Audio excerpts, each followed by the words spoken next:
Well, this doesn't look familiar. Where are we? My calculations were a little off. We're in the future. The time is unknown to us, but it's sometime in the future. Feels scary. What about retirement in the future? That's what we want to get at. First off, what's the stock market doing? I want you guys to tell me now, so I go back to present day and make some good decisions. Stock market is going up and down, and then up, and then down. That's smart. That is so smart. So we're comparing retirement, right? We're in 1980. We set the scene. We went to present day. Now, we just got out of the DeLorean, guys. We're in the future, and everybody wants to know, as you guys help people plan for the future, I would even say, how do you guys even do that? You sit down with a couple when they're 65. They might live to 95. How do you plan for inflation? How do you plan for legislative change? How do you plan for Social Security? I mean, that almost takes a little time travel in itself. The one thing we know is that whatever we plan for 10 years from now, it's not going to look exactly what we planned on. So we have to use really conservative assumptions with whatever assumptions that we have to use. And we also have to leave a lot of room for the what ifs. And that's why within our plan, we have a lot of what if type of money. Let's take care of the things that you need, that you know you need to have the lifestyle that you want to have over the course of your retirement. But then let's bake in the what if stuff, because we do know that you're probably going to have some house repairs in retirement. You're probably going to need to replace a vehicle or two. That's that what if kind of money. And then there's a whole bunch of other things that we don't know exactly what's going to happen. If you need long-term care, if that long-term care is going to cost you an extra $10,000 a month or $15,000 a month.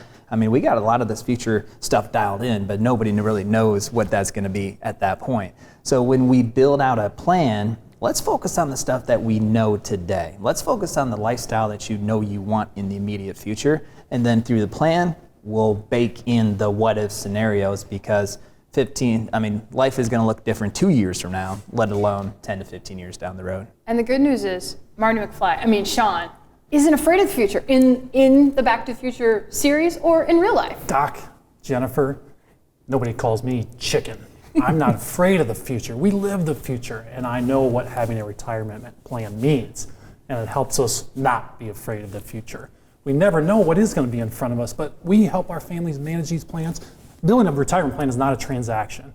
It lives and breathes with our families throughout their retirement, so we get to feel like we are living the future with our families every single year, every single day, year after year. As we help you build that plan and manage the plan, we get to update it as life unfolds. And then that updated plan continues to keep us on that path on their retirement journey. Yeah, and you talked about building in some assumptions. You're alluding to the fact that you build in some inflation assumptions. Now, there's going to be some peaks and then there's going to be some lower times. You build on some rate of return assumptions as well? We do. We have to use those types of assumptions. This reminds me, probably 5 years ago now, I was talking with an individual and he liked to do everything himself. And he built out his own retirement plan. And we sat down and went through our process, and it was in the second meeting when we built his preliminary plan that it looked substantially different than what he built. Because what he told me is that I'm 90% confident, maybe it was even higher, but he's really confident that he's not going to run out of money prior to his mid-80s. That was his goal. He just wanted to make sure he had enough money up until his mid-80s. The plan that we built said he ran out of money in his late 70s.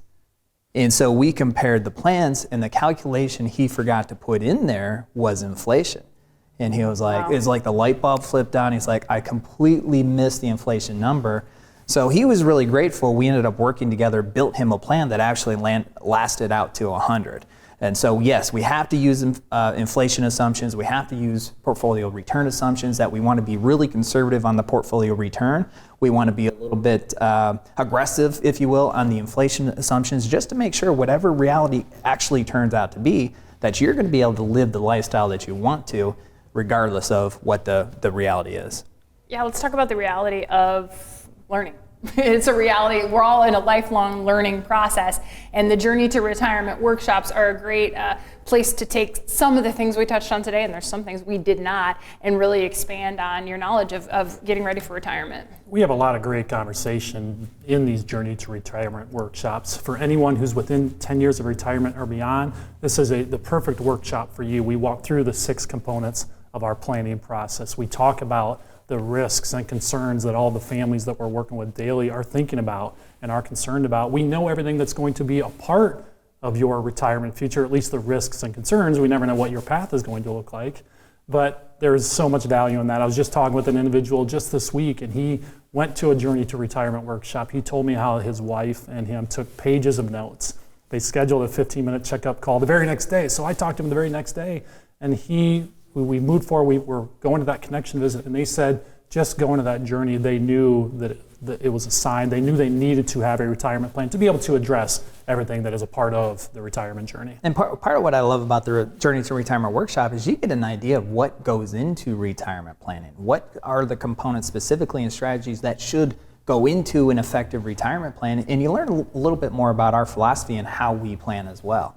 So people can go to that workshop and say, you know what, guys, I love everything that you talk about. I'm going to incorporate that into what I'm doing. There's really no need for you. Or they're going to say, hey, I love you guys. I love exactly what you're saying. Let's work together to build our retirement plan. But you get a lot more information about us, our philosophies, who we are, and also what goes into an effective retirement plan. Okay, so we know what goes into an effective retirement plan. It's fun to talk to you about what goes into a retirement plan. I hope you kind of like our back to the future take on retirement planning. So guys, how does this all end for Doc, Marty, and Jennifer? How does it end? Well, we have to go back to the future. Let's get in the DeLorean. Let's go. All right, guys, hang on. Based on my calculations, once this baby hits 88 miles per hour, we're going to see some serious shit.